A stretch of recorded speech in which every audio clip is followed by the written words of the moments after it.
जो भी मनुष्य अपने अवचेतन मन में विचारता है, वास्तविकता में वो जीवन में वही बन जाता है। नमस्कार, आप सभी का हार्दिक स्वागत है हमारे चैनल सुनो समझो और बदलो पर। हम यहाँ आपके लिए जीवन बदलने वाले विचारों, ज्ञानवर्धक पुस्तकों के सार और उन गहन रहस्यों को लेकर आते हैं जो आपको सफलता और शांति की ओर प्रेरित करते हैं। हमारी ये यात्रा निरंतर सीखने, समझने और सकारात्मक बदलाव लाने की है। प्रिय दर्शकों, आज हम एक ऐसी पुस्तक के ज्ञान का भंडार आपके सामने खोलने जा रहे हैं जिसने करोड़ों लोगों के जीवन में चमत्कारी बदलाव किए हैं। हम बात कर रहे हैं डॉक्टर जोसेफ मर्फी द्वारा लिखित कालजयी कृति the power of your subconscious mind, यानी आपके अवचेतन मन की शक्ति की। यह पुस्तक इतनी महत्वपूर्ण है कि इसे किसी भी तरह से हल्के में लेने की भूल मत कीजिएगा। ये पुस्तक अवचेतन मन के विषय पर लिखी गई अब तक की सर्वोत्तम पुस्तकों में से एक मानी जाती है। डॉक्टर जोसेफ मर्फी एक ऐसे विद्वान थे जिन्होंने अपने जीवन का एक बड़ा हिस्सा पूर्वी देशों के धर्मों के अध्ययन में समर्पित कर दिया। अपने अनुसंधान के सिलसिले में उन्होंने अनेक वर्षों तक भारत भूमि पर भी निवास किया। संसार के सभी प्रमुख धर्मों का गहरा अध्ययन करने के पश्चात वो इस निष्कर्ष पर पहुंचे कि पूरी सृष्टि में एक विशाल शक्ति व्याप्त है और ये शक्ति कहीं बाहर नहीं बल्कि हमारे भीतर ही निवास करती है। डॉक्टर मर्फी ने इस शक्ति को अवचेतन मन की शक्ति नाम दिया। जब हम सब अपने अवचेतन मन की इस जादुई शक्ति का सही उपयोग करना सीख जाते हैं तो जीवन में चमत्कारिक घटनाएं घटित होना शुरू हो जाती हैं। आप जीवन में वो हर मंजिल प्राप्त कर सकते हैं जिसे आप पाना चाहते हैं। आप इतनी धन संपत्ति अर्जित करने में सक्षम हो सकते हैं जिसकी आपने शायद कल्पना भी न की हो। इस पुस्तक में कुल 20 अध्याय हैं जो हमें सफलता की उस सीढ़ी तक ले जा सकते हैं जिसके माध्यम से हम अपनी हर इच्छा को पूरा कर सकते हैं। यदि आप इस पूरे ज्ञान को ध्यानपूर्वक देखते हैं, समझते हैं और इसे अपने जीवन में लागू करते हैं तो हम आपसे वादा करते हैं कि जीवन में सफल होने से आपको कोई भी शक्ति रोक नहीं सकती और आप सफलता की हर ऊंचाई को स्पर्श कर पाएंगे। अगर आप भी जीवन में वो सब कुछ पाना चाहते हैं जिसकी आपने अब तक कल्पना भी नहीं की है तो इस प्रस्तुति को अंत तक देखते रहिए और एक भी महत्वपूर्ण बिंदु को चूकने की गलती मत कीजिएगा। चलिए हम अवचेतन मन की इस अविश्वसनीय दुनिया की यात्रा का आरंभ करते हैं। आपके भीतर छिपा खजाना और मन की संरचना। पहला अध्याय। आपके भीतर एक विशाल खजाना छिपा है। क्या आप ये जानते हैं कि चुंबकत्व मैग्नेटिक पावर युक्त लोहे का एक टुकड़ा अपने स्वयं के वजन से 12 गुना अधिक भार आसानी से उठा सकता है, परंतु यदि आप उसमें से वो चुंबकीय तत्व निकाल दें तो वो लोहे का टुकड़ा एक तिनका भी नहीं उठा पाएगा। ठीक इसी प्रकार संसार में दो प्रकार के मनुष्य होते हैं। एक, वे जिनमें चुंबकीय शक्ति विद्यमान होती है। ये लोग विश्वास और आस्था से परिपूर्ण होते हैं।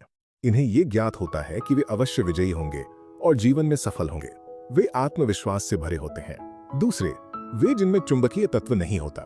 ये लोग सदैव डरे हुए रहते हैं, भयभीत रहते हैं। इन्हें हर बात पर संदेह होता है। ऐसे लोग जीवन में कभी आगे नहीं बढ़ पाते। वे अपना स्वयं का बोझ भी नहीं उठा पाते।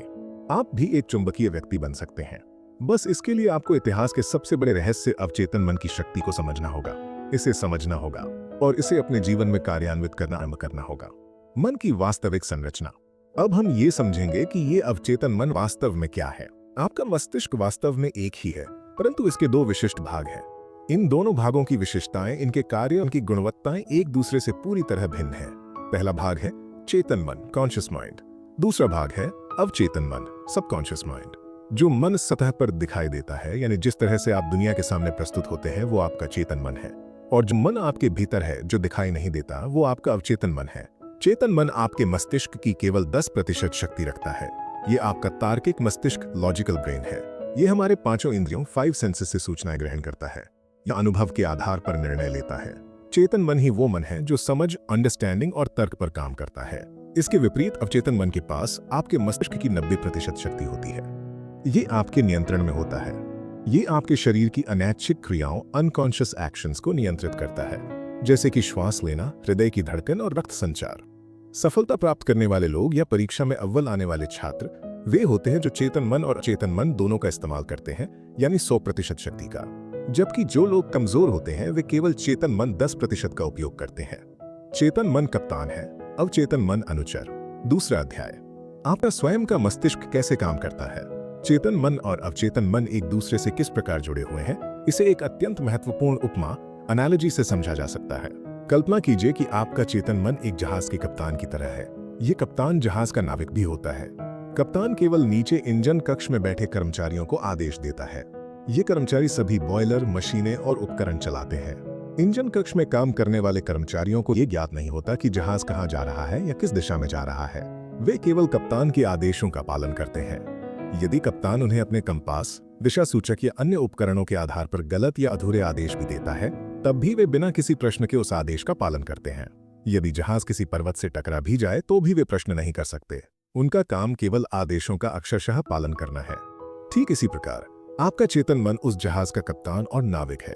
आपका चेतन मन जिस किसी बात में भी विश्वास करता है और जिसे सही मानकर स्वीकार कर लेता है, आपका अवचेतन मन उस आदेश को बिना कोई प्रश्न पूछे स्वीकार कर लेता है, चाहे वो सही हो या गलत। इससे उसे कोई अंतर नहीं पड़ता। जब आप चेतन मन से किसी भी शब्द या वाक्य को बार बार दोहराते रहते हैं तो आपका अवचेतन मन उसे स्वीकार कर लेता है और उसे सच कर दिखाता है, चाहे वो बात सही हो या गलत, सकारात्मक हो या नकारात्मक।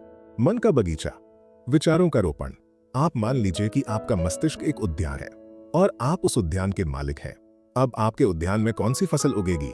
स्पष्ट है कि आपके उद्यान में वही फसल उगेगी जिसके बीज आप उसमें बोएंगे। ठीक इसी प्रकार हम भी पूरे दिन अपने विचारों के बीज अपने मन उद्यान में बोते रहते हैं। ये विचारों के बीज हमारी आदतों से उत्पन्न होते हैं। यदि आप कांटे बोएंगे तो क्या आपको अंगूर मिलेंगे? यदि आप कंटीली झाड़ियां बोएंगे तो क्या अंजीर की फसल मिलेगी? जैसे विचार आप अपने तन मन में बोते हैं, ठीक वैसे ही परिणाम आपको मिलते हैं।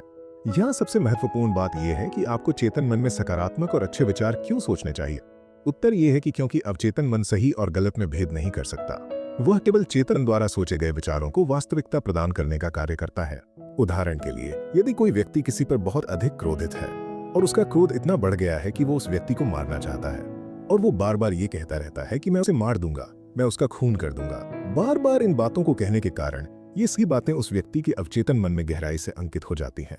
अलादीन के चिराग से निकले जिन्न की तरह अवचेतन मन ये कहेगा, मेरे मालिक का आदेश, और ऐसी परिस्थितियां उत्पन्न कर देगा कि एक दिन वो व्यक्ति वास्तव में हत्या कर बैठेगा। अब हत्या करना एक अत्यंत बुरा कार्य है, तो अवचेतन मन ने उसे ये सब करने से क्यों नहीं रोका? क्योंकि अवचेतन मन सही और गलत में अंतर नहीं कर सकता। वह केवल चेतन मन द्वारा दिए गए विचारों को, चाहे वो विचार सही हो या गलत, वास्तविकता में बदलने का कार्य करता है। इसके विपरीत, यदि कोई छात्र परीक्षा में प्रथम स्थान प्राप्त करना चाहता है और वो बार बार कहता है मैं टॉप करूंगा, मैं टॉप करूंगा, इस विचार को बार बार दोहराकर वो अपने अवचेतन मन पर अंकित कर देता है, तब भी उसका अवचेतन मन कहेगा, मेरे मालिक का आदेश, और वो ऐसी परिस्थितियां उत्पन्न करेगा जो उस छात्र को इतनी कड़ी मेहनत करने के लिए मजबूर करेंगी कि वो परीक्षा में अवश्य ही सफल होगा। आपका ये अवचेतन मन उस हर चीज को वास्तविकता में ला सकता है जिसे आप प्राप्त करना चाहते हैं। इसलिए आपके मस्तिष्क में आने वाला प्रत्येक विचार अत्यंत महत्वपूर्ण है। अपने मन में केवल उन्हीं विचारों को स्थान दीजिए जो आपको शक्ति और बल प्रदान करते हैं। उन नकारात्मक विचारों को जो आपके मस्तिष्क को कमजोर करते हैं, भीतर प्रवेश न करने दें। डर पर विजय और विचारों का प्रभाव, नकारात्मकता का सामना। महान ओपेरा गायक एनरिको कारुसो के जीवन की एक कहानी से समझते हैं कि चेतन मन और अवचेतन मन कैसे जुड़े हैं। अपने करियर के शुरुआती दौर में एनरिको कारुसो को मंच पर जाने से बहुत डर लगता था, खासकर अपने गले के डर कारण। भय के कारण उनकी मांसपेशियां सुन्न हो जाती थीं, उनके चेहरे पर पसीना आ जाता था। शर्म और घबराहट में वो मंच के पीछे चले गए। कुछ ही क्षणों में उन्हें हजारों लोगों के सामने प्रदर्शन करना था, लेकिन जनता को देखते ही डर की भावना उन पर हावी हो गई। उन्होंने कांपते हुए कहा, मैं गाना नहीं गा सकता, सब मुझ पर हंसेंगे। वो अपने चेंजिंग रूम की ओर मुड़े, लेकिन अचानक वो रुके और चिल्लाए, भाग जाओ, डर, तुम्हें भागना पड़ेगा, तुम्हें यहां से भागना होगा। इसके बाद वो फिर से मंच पर गए और अपना सीना तानकर खड़े हो गए और उन्होंने गाया। जब आपका चेतन मन डर, चिंता और तनाव से भर जाता है, तब आपके अवचेतन मन में नकारात्मक भावनाएं प्रवाहित होना आरंभ हो जाती हैं, और ये नकारात्मक भावनाएं बदले में चेतन मन को और अधिक भय, आशंका और निराशा से भर देती हैं। जब भी आपके साथ ऐसा हो तो एनरिको कारुसो की तरह आप भी अपने चेतन मन के नकारात्मक विचारों के विरुद्ध पूरे साहस और आत्मविश्वास के साथ दृढ़ता से खड़े हो जाइए और अपने मन में कहिए, मेरा पूर्ण नियंत्रण है, मैं इस कार्य को आसानी से कर सकता हूं। ये बहुत सरल है। जब आप इस प्रकार चेतन मन को आदेश देते हैं तो आपका अवचेतन मन शांति और सद्भाव से भर जाता है और आपके भीतर उत्साह और शक्ति का संचार होता है, और आपको ऐसे परिणाम मिलते हैं जिसकी आपने शायद कल्पना भी नहीं की होगी। नकारात्मक शब्दों का दुष्चक्र। जब आप बार बार नकारात्मक बातें दोहराते हैं, जैसे ये बहुत कठिन है, मैं ये नहीं कर सकता, मैं होशियार और बुद्धिमान नहीं हूं, मैं बेकार हूं, ये मेरी शक्ति में नहीं है, मैं अमीर नहीं बन सकता, तब आपका अवचेतन मन आपके इन शब्दों को स्वीकार कर लेता है और वो ठीक वैसी ही परिस्थितियां उत्पन्न कर देता है जो आपके लिए उस चीज को प्राप्त करना वास्तव में कठिन बना देती है। जब तक आप ये कहते रहेंगे, मैं ये गाड़ी नहीं खरीद सकता, मैं यूरोप की यात्रा पर नहीं जा सकता, मैं ये घर नहीं खरीद सकता, तब तक आपका अवचेतन मन आपके इन नकारात्मक आदेशों का पालन कर रहेगा। परंतु यदि आप इसके स्थान पर यह कहते हैं, ये बहुत आसान है, मैं बहुत होशियार और बुद्धिमान हूं, मैं 100% अमीर बनूंगा, मैं ये कार खरीद सकता हूं, मैं यूरोप भ्रमण पर जा सकता हूं, तो आपका अवचेतन मन बिना प्रश्न पूछे इस सत्य को स्वीकार कर लेगा। और ऐसी परिस्थितियां उत्पन्न करेगा जिससे आप वो चीज हासिल कर पाएंगे। ये सुनने में शायद आपको थोड़ा अजीब लगे, पर मित्रों यही वास्तविक सत्य है। एक अन्य उदाहरण देखिए। एक युवा गायिका को एक गीत ऑडिशन के लिए बुलाया गया। वो बड़ी उम्मीद से साक्षात्कार इंटरव्यू का इंतजार कर रही थी, लेकिन वो 3 बार ऑडिशन में विफल रही। उसकी आवाज बहुत मधुर थी, फिर भी वो क्यों विफल हुई? क्योंकि हर बार साक्षात्कार से पहले वो खुद से ये कहती रहती थी, लोग मुझे पसंद नहीं करेंगे, उन्हें मेरी आवाज अच्छी नहीं लगेगी, मैं बहुत डरी हुई हूँ, शायद मेरा चयन नहीं होगा। उसके अवचेतन मन ने इन सभी नकारात्मक बातों को स्वीकार कर लिया और उन्हें अनुभव के रूप में उसके सामने प्रस्तुत कर दिया। वो विफल हो गई। उसने अपने डर पर इस प्रकार काबू पाया। वो दिन में 3 बार एक कमरे में जाती थी। एक कुर्सी पर बैठकर वो अपने शरीर को शिथिल रिलैक्स्ड करती थी, आंखें बंद कर लेती थी। इस क्रिया से उसका मन और शरीर शांत हो जाता था। अपने डर पर काबू पाने के लिए वो स्वयं से कहना शुरू किया, मेरी आवाज बहुत सुरीली है, मैं बहुत खूबसूरती से गा सकती हूँ, मैं गाने के लिए पूरी तरह से तैयार हूँ, मैं गाऊंगी और मधुर आवाज में गाऊंगी। वो अपने शब्दों को शांत आवाज में आत्मविश्वास के साथ दोहराती थी। वो दिन में 3 बार, हर बार 5 से 10 बार इस अभ्यास को दोहराती रही। 1 महीने के अंत तक वो पूर्ण उत्साह और आत्मविश्वास से भर गई। जब उसे फिर से ऑडिशन के लिए बुलाया गया तो उसने बहुत मधुर आवाज में गाया और उसका चयन हो गया। यदि आप जीवन में कभी ऐसी स्थिति का सामना करते हैं तो आपको 100% इस तकनीक का उपयोग अवश्य करना चाहिए। आप निश्चित रूप से सफल होंगे। अवचेतन मन की चमत्कारी शक्ति और उसका उपयोग। तीसरा अध्याय, आपके अवचेतन मन की चमत्कारी शक्ति। अमेरिकी मनोविज्ञान के जनक विलियम जेम्स ने कहा है कि दुनिया को हिला देने की शक्ति आपके अवचेतन मन में निहित है। आप अपने अवचेतन मन पर जो भी अंकित करते हैं उसे पूरा करने के लिए अवचेतन मन आसमान और जमीन को एक कर देता है। ये एक ही कार्य करता है, इसलिए आपको चाहिए कि आप इसमें केवल सही और सकारात्मक विचार ही अंकित करें। अलार्म बजने से पहले जागना। अक्सर ऐसा होता है कि आपको किसी काम के लिए सुबह 4 बजे उठना होता है। आप उस समय के लिए अलार्म सेट करते हैं और सो जाते हैं, परंतु आप देखते हैं कि आप अलार्म बजने से कुछ मिनट या कुछ सेकंड पहले ही जाग जाते हैं। ये क्यों होता है? ऐसा इसलिए होता है क्योंकि आपका अवचेतन मन बहुत शक्तिशाली है। जब आप सोने गए थे तो सोने से पहले आपने अपने मन में कहा था कि मैं कल सुबह 4 बजे उठूंगा। वो बात आपके अवचेतन मन पर अंकित हो गई कि आपको 4 बजे उठना है और आपका अवचेतन मन कार्य करना आरंभ कर देता है। ये एक अद्भुत उदाहरण है कि आपका अवचेतन मन समय की परवाह किए बिना भी कार्य कर सकता है। 21 दिन की तकनीक। आप बड़ी चीजों को हासिल करने के लिए भी इस तकनीक को आजमा सकते हैं। आपको बस इतना करना है कि हर रात सोने से पहले बिस्तर पर लेट जाइए, अपने शरीर को शिथिल कीजिए, अपनी आंखें बंद कीजिए और अपने अवचेतन मन को सुझाव दीजिए। ये सुझाव वो हो सकते हैं जो आप बनना चाहते हैं या प्राप्त करना चाहते हैं। उदाहरण के लिए, यदि आप अपने व्यवसाय में सफल होना चाहते हैं तो आप दिन रात कह सकते हैं, मेरे सभी हितों में मैं समृद्ध होता जा रहा हूँ, मेरा व्यवसाय दिन प्रतिदिन बहुत अच्छी तरह से चल रहा है, मुझे ढेर सारा धन मिल रहा है, मैं अमीर बनता जा रहा हूँ, मुझे दुनिया की सभी खुशियां प्राप्त हो रही हैं, मैं पूर्ण हूँ, आदर्श हूँ, शक्तिशाली हूँ, प्रेम हूँ, पूर्ण सामंजस्य हूँ, पूर्ण और खुश हूँ। आपको ये क्रिया लगातार 21 दिनों तक करनी है और उसके बाद आपको इसकी आदत पड़ जाएगी। आप ये जानकर आश्चर्यचकित होंगे कि आपके जीवन में ऐसे चमत्कार होने लगेंगे, ऐसी चीजें होने लगेंगी जिनकी आपने कभी कल्पना भी नहीं की थी। अपने अवचेतन मन को उन विचारों से भरिए जो आपको खुशी, समृद्धि, प्रेम, आनंद और उत्साह प्रदान करते हैं। इससे क्या होगा? इससे आपके वे नकारात्मक जहरीले विचार जो आपके मन में डेरा डाले हुए हैं वे अंततः हमेशा के लिए बाहर निकल जाएंगे। हाँ, परंतु इसके लिए आपको निरंतर प्रयास करते रहना होगा। एक बार जब आपको इसकी आदत पड़ जाएगी तब फर्श से सिंहासन तक की आपकी यात्रा आरंभ हो जाएगी। याद रखिए, जिस प्रकार पानी किसी पाइप में जाकर उसका आकार ग्रहण कर लेता है और उसी आकार में प्रवाहित होने लगता है, उसी प्रकार जीवन भी आपके आंतरिक विचारों पर निर्भर करता है। प्राचीन और आधुनिक मानसिक उपचार। चौथा अध्याय, प्राचीन काल में मानसिक उपचार। प्राचीन काल में जब आज की तरह बड़े अस्पताल नहीं हुआ करते थे, तब भी लोग बीमारियों का इलाज करते थे और लोग अपनी बीमारियों से ठीक भी हो जाते थे। उस समय मनुष्यों को रोग मुक्त करने का ज्ञान केवल पुजारियों और धार्मिक नेताओं तक ही सीमित था। लोगों का ये मानना था कि ईश्वर ने उन्हें कुछ विशेष शक्तियां प्रदान की हैं जिनसे वे उपचार कर सकते हैं। ये पुजारी और धार्मिक नेता उपचार करने के लिए मंत्रों, तावीजों, अंगूठियों या यादगार वस्तुओं का प्रयोग करते थे। वे प्रयोग करते थे कि जब कोई बीमार पड़ता था तो लोग उन्हें इन पुजारियों या धार्मिक गुरुओं के पास ले जाते थे और वे केवल मंत्रों और तावीजों की सहायता से उन्हें ठीक कर देते थे और रोगी वास्तव में ठीक हो जाता था। क्या आप सोचते हैं कि वे रोगी केवल तावीजों या मंत्रों के कारण ठीक हुए थे? लेखक कहते हैं कि वे केवल मंत्रों या तावीजों के कारण नहीं, बल्कि अवचेतन मन की शक्ति से ठीक हुए थे। जैसा कि हमने पहले देखा, लोगों को उन पुजारियों और धार्मिक गुरुओं पर बहुत विश्वास था। उन्हें ये पक्का विश्वास था कि वे उन्हें ठीक कर देंगे। जैसे ही रोगी उनके पास जाता था, रोगी को यह महसूस होना शुरू हो जाता था कि अब वो निश्चित रूप से ठीक हो जाएगा, और ये निर्देश उसके अवचेतन मन में अंकित हो जाता था कि वो अब ठीक हो जाएगा।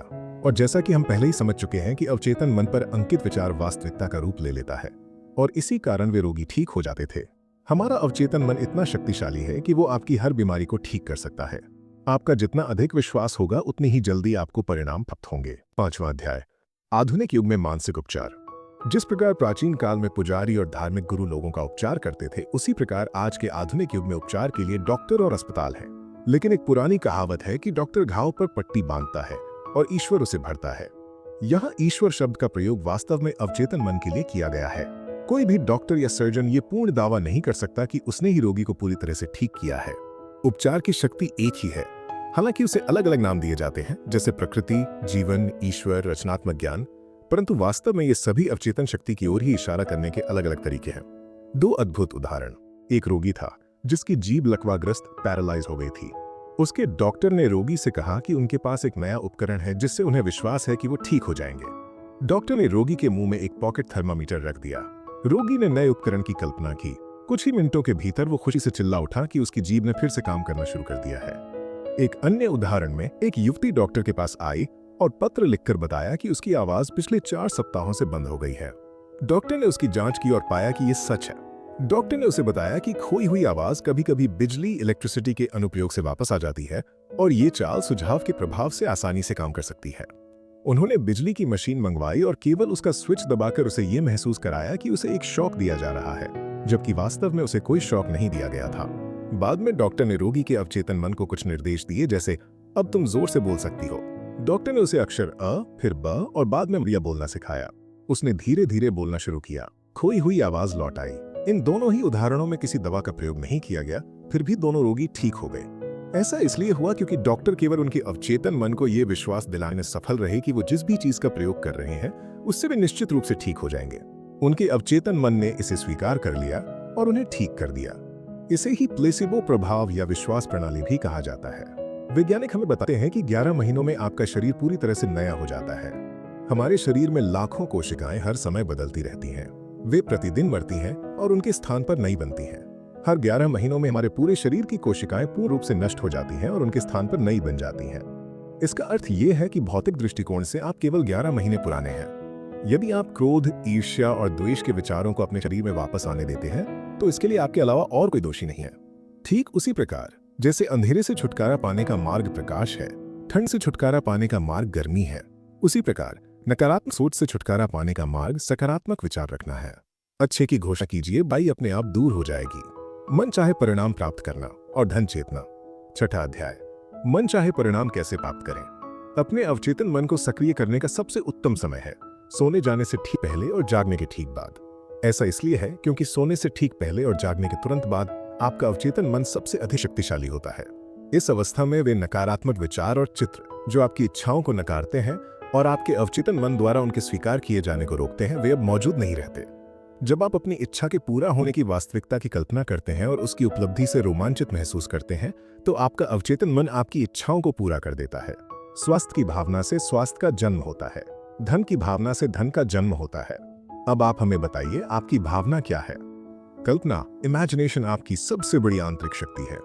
अच्छी और सुंदर चीजों की कल्पना कीजिए। आप वही बनते हैं जिसकी आप अपने आप में कल्पना करते हैं। सोने से पहले बार बार अपनी इच्छाओं के पूरा होने की कल्पना कीजिए।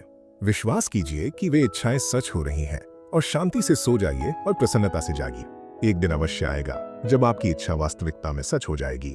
यदि आपके जीवन में कोई समस्या है तो सोने से पहले अपनी किसी भी समस्या का उत्तर बताने की जिम्मेदारी अपने अवचेतन मन को सौंप दीजिए। वो आपको उत्तर अवश्य देगा।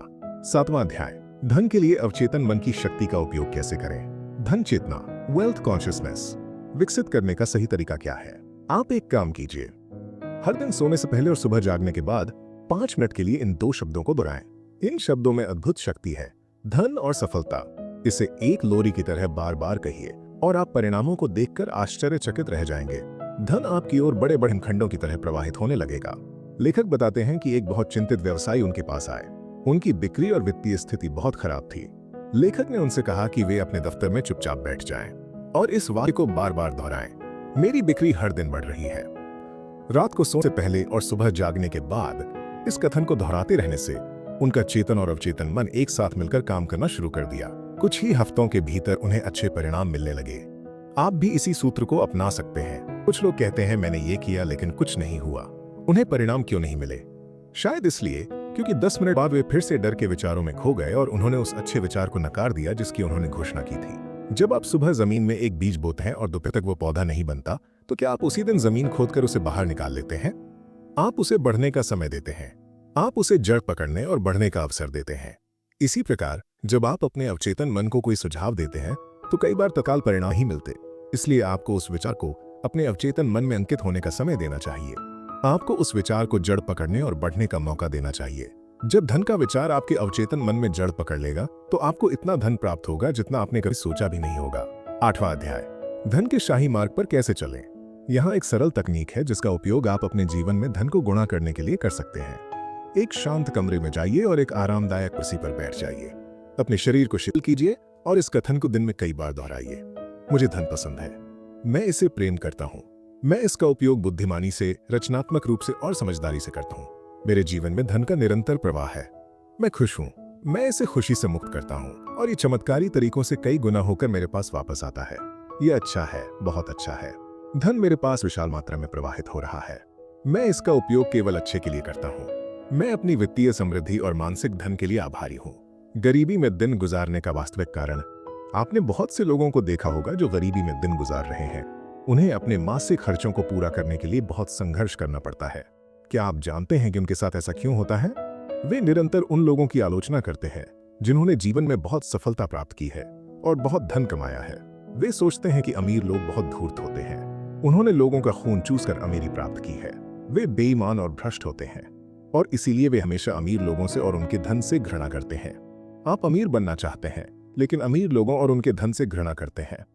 ब्रह्मांड का नियम कहता है कि आप जिस भी चीज से घृणा करते हैं, चाहे वो आपके मित्र हो, पत्नी हो, बच्चे हो, रिश्तेदार हो या धन हो, यदि आप किसी व्यक्ति को पसंद नहीं करते, हमेशा उसे बुरा भला कहते हैं और उसकी आलोचना करते रहते हैं, तो वो आपसे दूर चला जाएगा। ठीक इसी प्रकार जब आप सफल और अमीर लोगों को पसंद नहीं करते या उनकी निंदा करते हैं, तो ब्रह्मांड के नियम के अनुसार धन भी आपसे दूर चला जाता है और आपकी ओर पलटकर देखता ही नहीं। इसीलिए ऐसे लोगों के पास धन की हमेशा कमी रहती है। तो आपको क्या करना चाहिए? जब भी आप किसी सफल और धनी व्यक्ति को देखें तो कहिए, मैं सफल और धनी लोगों को आशीर्वाद देता हूँ। मैं सफल और धनी लोगों को अपना रोल मॉडल बनाता हूँ। मैं सफल और धनी लोगों से प्रेम करता हूँ। यदि अमीर बन सकते हैं तो मैं भी बन सकता हूँ। जब आप सफल और धनी लोगों के प्रति अपने अवचेतन मन में अच्छी भावनाएं रखते हैं तो आपका अवचेतन मन आपको इतना धन देगा कि आप गिन भी नहीं पाएंगे। संबंध, खुशियां और चिरयुवापन। 9वां अध्याय, आपका अवचेतन मन और वैवाहिक जीवन। आदर्श जीवन साथी को कैसे आकर्षित करें। यदि आपने पिछले अध्याय पढ़े हैं तो अब तक आप जानते हैं कि आपका अवचेतन मन किस प्रकार कार्य करता है। आप जानते हैं कि आप इस पर जो भी छाप छोड़ेंगे बाहरी दुनिया में साकार हो जाएगा। यदि आप एक महिला हैं और एक आदर्श पति को आकर्षित करना चाहती हैं, तो इस समय अपने अवचेतन मन पर उन गुणों और विशेषताओं की छाप छोड़िए जो आप अपने भावी पति में चाहती हैं। आदर्श पति को आकर्षित करने की तकनीक, रात में कुर्सी पर बैठ जाइए, आंखें बंद कर लीजिए, शिथिल हो जाइए, शरीर को पूरी तरह ढीला छोड़ दीजिए, बहुत शांत, निष्क्रिय और ग्रहणशील हो जाइए। अपने अवचेतन मन से बात कीजिए और कहिए, मैं एक ऐसे पुरुष को आकर्षित कर रही हूं जो ईमानदार, सच्चा, वफादार, निष्ठावान, शांत, खुश और समृद्ध है। मैं जानती हूं कि मैं उसकी शांति और खुशी बढ़ा सकती हूं। वो मेरे आदर्शों को प्रेम करता है और मैं उसके आदर्शों को प्रेम करती हूँ।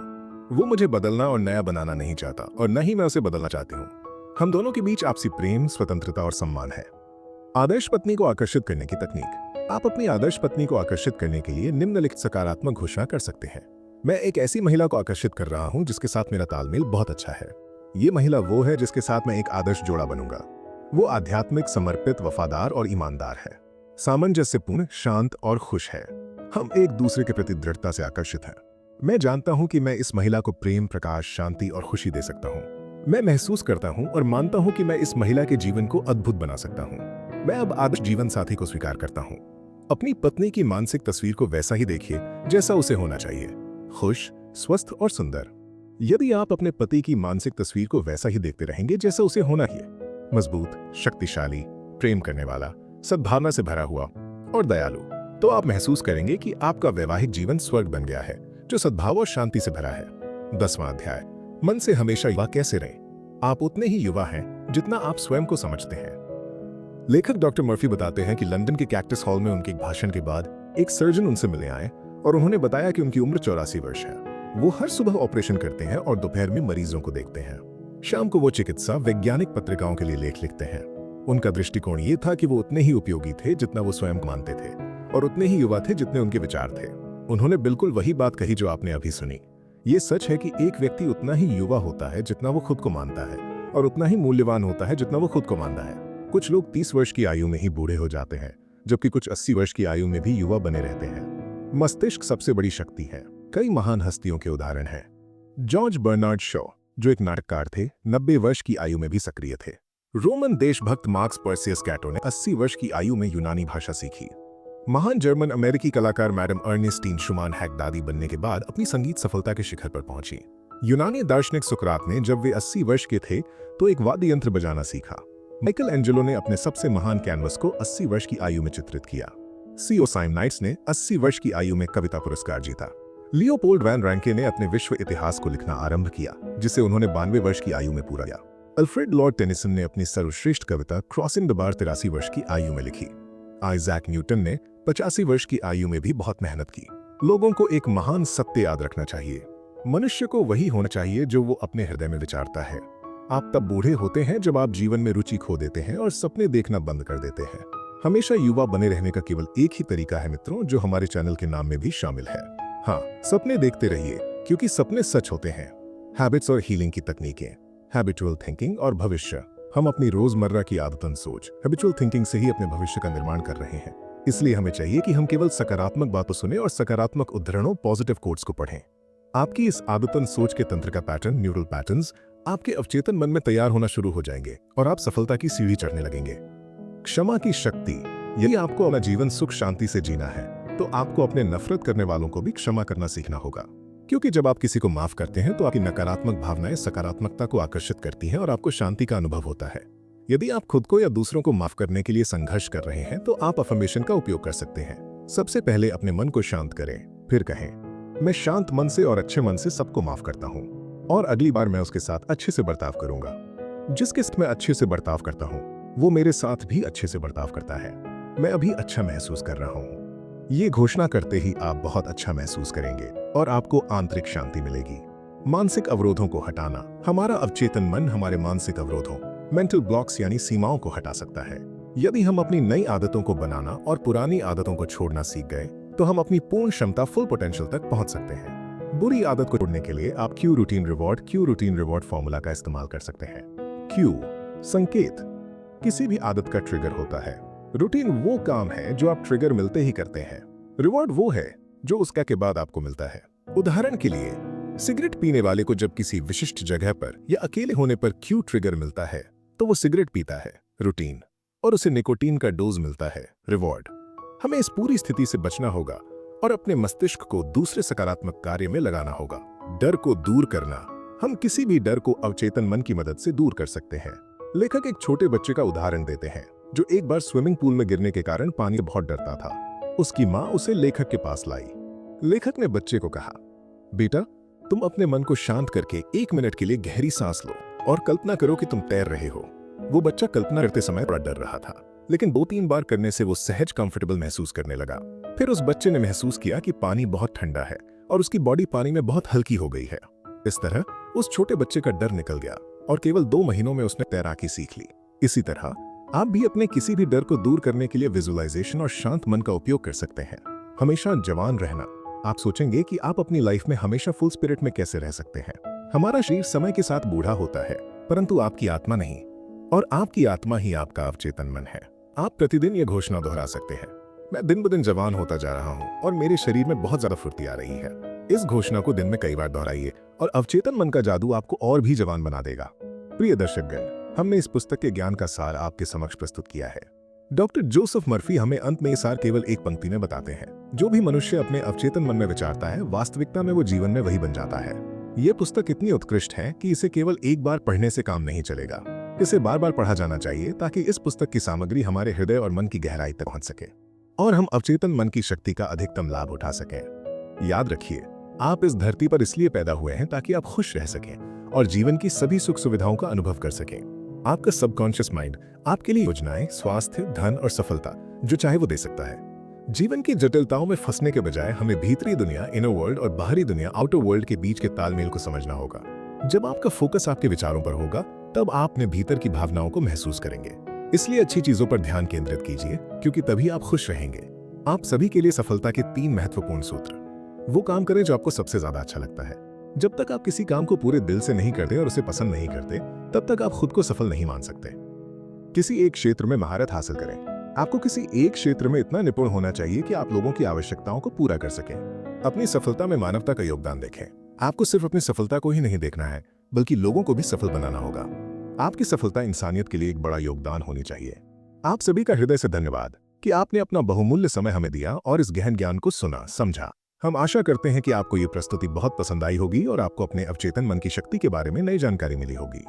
हम आपसे ये वादा करते हैं कि यदि आप इन तकनीकों को अपनाएंगे तो आप निश्चित रूप से अपने जीवन को एक नए स्तर पर ले जा सकेंगे। हमें कमेंट सेक्शन में अवश्य बताइएगा कि आपको ये वीडियो कैसी लगी। यदि आपको ये प्रस्तुति अच्छी लगी हो तो कृपया इसे लाइक करें। अपने विचारों और अनुभवों को कमेंट बॉक्स में साझा करें।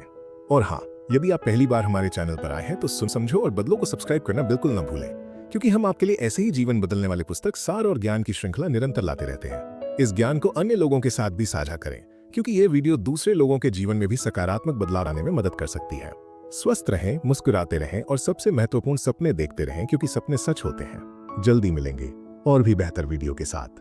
तब तक के लिए अपना ध्यान रखिएगा। जय हिंद।